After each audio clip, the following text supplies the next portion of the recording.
ఏదో ఒక శక్తి దాగి ఉంటుంది. ఆ శక్తిని మనం గుర్తించి బయటికి తీయడమే జీవితము. ఉదాహరణకు ఒక నది ఒడ్డున తాబేలు ఉంది. ఆ తాబేలు చాలా విచారంగా ఉంది, చాలా డల్లుగా ఉంది, ఆలోచిస్తా ఉంది. అప్పుడే అటు నుంచి ఒక కోతి వచ్చింది. ఏంది తాబేలు గారు చాలా ఆలోచిస్తున్నారు, ఎందుకోసం అని చెప్పి అడిగింది. ఏం చేస్తావు మీరు చూడండి, ఎంత చక్కగా ఒక చెట్టు నుంచి ఇంకో చెట్టు ఎగురుతారు, ఒక కొమ్మ నుంచి ఇంకో కొమ్మ ఎగురుతారు, పరిగెత్తగలరు, గుంతగలరు, గింతగలరు, అన్ని చేయగలరు. కానీ నా చూడు ఎంత మెల్లగా నడిచారు, ఎందుకో దేవుడు నన్ను ఈ విధంగా సృష్టించాడని చెప్పేసి బాధపడుతూ ఉంది. ఆ విధంగా మాట్లాడుతుండగానే ఆ నది దగ్గరికి ఒక పెద్ద ముసలి వచ్చింది. ఆ ముసలి వచ్చిన వెంటనే ఆ కోతి ఎగిరి చెట్టు మీద వెళ్ళిపోయింది. ఈ తాబేలు మెల్లగా నీటిలో జారుకొని తల లోపల పెట్టుకొని ఉంది. అప్పుడు ముసలి వచ్చి దాన్ని పట్టుకొని పోయింది. అది గట్టిగా ఉండడం చూసి అదేదో పెద్ద వింత జంతువు అని చెప్పేసి ఆ నది నుంచి దూరంగా వెళ్ళిపోయింది. అప్పటి నుంచి ఆ నది దగ్గరకు ఏవైతే భయపడుతున్నారో ముసలి వస్తుందని, అప్పటి నుంచి ఆ దగ్గరలో ఉండే ప్రతి ఒక్క జంతువులన్నీ కూడా ధైర్యంగా వచ్చి నీళ్లు తాగుతున్నాయి ముసలి లేకపోవడం వల్ల.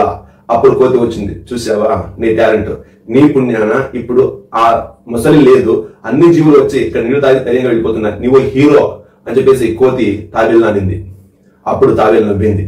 కాబట్టి మనలో కూడా ఏదో శక్తి ఉంటుంది, దాన్ని దాగి ఉంటుంది, మనం బయట తీయాలి. అలా కాకుండా మనం ఏదో ఒకటి లేని ఉంటుంది, ఆ లేని దాన్ని చూసుకుంటూ దాని మీదే మనసు పెట్టి దాని మీద బాధపడుకుంటూ ఉంటే అయ్యలేదు. కాబట్టి ప్రతి ఒక్క మనిషిలో, ప్రతి ఒక్క జీవిలో ఏదో ప్రత్యేకత ఉంటుంది. ఆ ప్రత్యేకత ఉండే విధంగానే భగవంతుడు సృష్టించి ఉంటాడు. కొంతమంది అయితే అవయవాలు లేవు, కాళ్ళు లేకున్నాడు, కళ్ళు లేకున్నాడు, చేతులు లేకుండా ఉన్నారు. కొంతమంది అయితే పుట్టుకతోనే తల్లిదండ్రులు పోడుకుంటున్నారు. కొంతమంది అయితే పుట్టుకతోనే డబ్బు లేకుండా పుడుతున్నారు. కొంతమంది అయితే ఆస్తులంతా కూడా ఉన్నట్టుగా వెళ్ళిపోతున్నాయి. కొంతమంది అయితే చిన్న వయసులోనే భర్తను కోల్పోతున్నారు. ఇంకొంతమంది అయితే చిన్న వయసులోనే ఆ పిల్లలను పోగొట్టుకుంటున్నారు.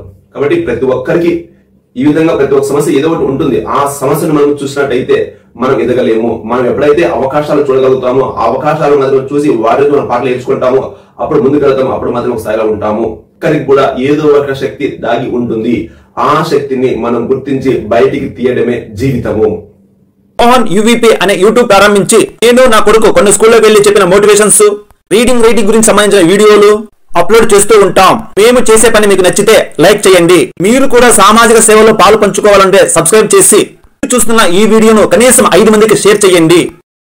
మోహన్ యూవీపీ అనే యూట్యూబ్ ప్రారంభించి నేను నా కొడుకు కొన్ని స్కూల్లోకి వెళ్లి చెప్పిన మోటివేషన్స్, రీడింగ్ రైటింగ్ గురించి సంబంధించిన వీడియోలు అప్లోడ్ చేస్తూ ఉంటాం. మేము చేసే పని మీకు నచ్చితే లైక్ చేయండి. మీరు కూడా సామాజిక సేవలో పాలు పంచుకోవాలంటే సబ్స్క్రైబ్ చేసి చూస్తున్న ఈ వీడియోను కనీసం 5 మందికి షేర్ చేయండి.